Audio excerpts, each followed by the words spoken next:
না, লিওনেল মেসির আসলে কোনো ব্যাখ্যা হয় না।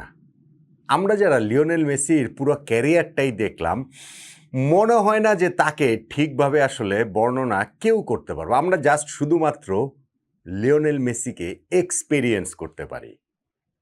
এই যে আজকে বিশ্বকাপে যে তিনি খেলতে নামলেন, ষষ্ঠ বিশ্বকাপে ৩৯ বছর বয়সে, এবং সেইখানটাতে তিনি কি অসাধারণ, কি অবিশ্বাস্য একটা হ্যাট্রিক করলেন। বিশ্বকাপে তার প্রথম হ্যাট্রিক, এবং সেই হ্যাট্রিকটাও করলেন কি আধিপত্যে, কি রাজসিকতায়।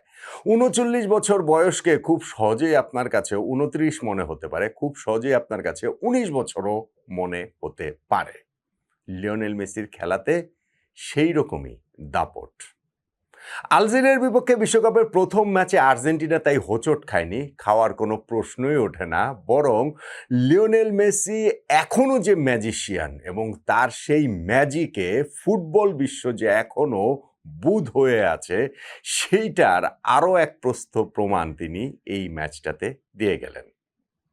দেখেন, এই দিনের আগের ম্যাচটাতে ফ্রান্স তাদের তালিসমান কিলিয়ান এমবাপ্পে তিনি জোড়া গোল করেছেন, ফ্রান্সকে জিতিয়েছেন, এবং সেইখানটাতে ওয়ার্ল্ড কাপে ১৪ গোল হয়ে গিয়েছে। ১৬ গোল নিয়ে মিরোস্লাভ ক্লোজা যে সবচেয়ে উপরে রয়েছেন, তার রেকর্ডটা ভেঙে দিবেন।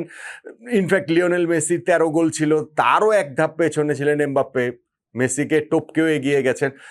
মেসি এইসবকে মনে হয় যেন আবার একটুখানি সেই মেসি রোনালদো যুগের কথা আমাদের ফেরত নিয়ে গেল। সেই রিয়াল মাদ্রিদ বার্সেলোনায় যখন এই দুইজন ছিলেন, সেই ৯টা সিজন আমরা দেখতাম যে কোনো একটা ম্যাচে একজন যদি ২ গোল করেন, আরেকজন হয়তো পরের ম্যাচটাতে ক্লাবের হয়ে ২ গোল বা ৩ গোল করে তার জবাব দিচ্ছেন। সো মেসি মনে হয় ওইরকম একটা কাজ করলেন যে ঠিক আছে, এমবাপ্পের দিকে লাইমলাইট, সেই লাইমলাইটটা কিভাবে আমার দিকে নিয়ে আসতে হয় সেটাই তিনি করে দেখালেন।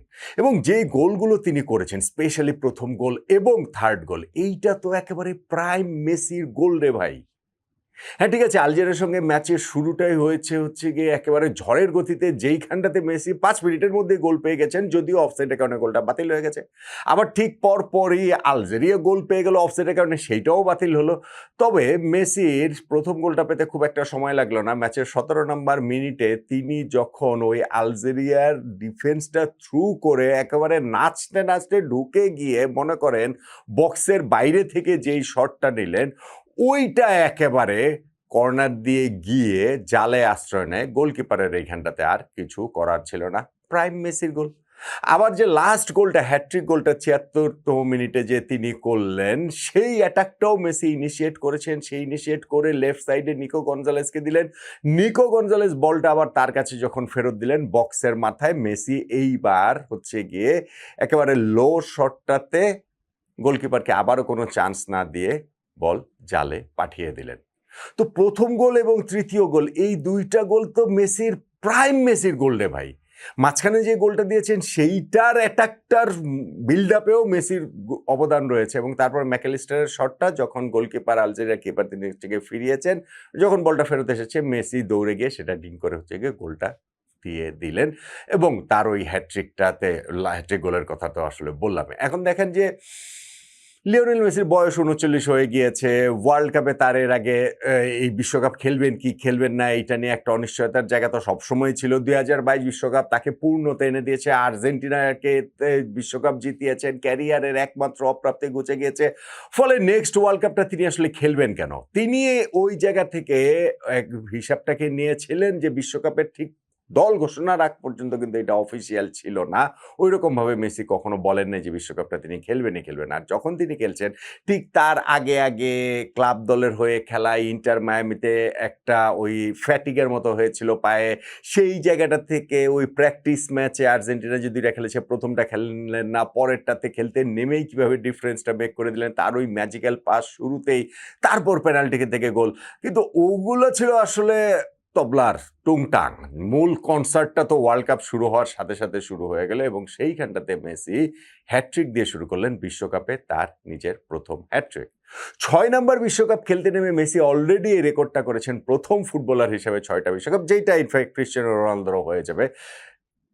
কিন্তু রোনালদোর কি এরকম হ্যাট্রিক হবে? মানে হতে তো পারেই, হতে যে পারে না সেটা না, কিন্তু এই ক্যারিয়ারের এই সায়ান্নে এসেও মেসি যেইভাবে জ্বলে উঠছেন, ঝলসে উঠছেন, রোনালদোর ক্ষেত্রে সেটা অবশ্য আমরা সেভাবে দেখতে পাচ্ছি না। যাক, সেইটা পর্তুগালের ওয়ার্ল্ড কাপ ক্যাম্পেইনটা শুরু হলে অফিসিয়ালি তখন সেটা আমরা আসলে বুঝতে পারবো।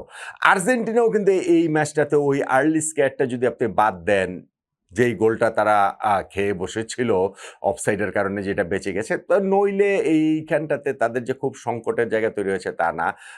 মোটামুটি ইজিলি নেগোশিয়েট করে ফেলেছে তারা আলজেরিয়াকে, এবং সেইখানটাতে ওই লিওনেল মেসির বীরত্বে, তার কীর্তিতেই আসলে অন্য সবকিছু চাপা পড়ে গিয়েছে। বিশ্বকাপে লিওনেল মেসির ১৩টা গোল ছিল, আজকের এই ৩ গোলে তার ১৬টা গোল হয়ে গেল। সর্বকালের সর্বোচ্চ গোলদাতা জার্মানির মিরোস্লাভ ক্লোজা, তার সমান ১৬ গোল মেসির এখন হয়ে গেল। এখন এই ওয়ার্ল্ড কাপে ওই রেকর্ডটাকে যে আরও কতদূর তিনি নিয়ে যান, কিলিয়ান এমবাপ্পেও যে কিভাবে সেটাকে পুশ করেন।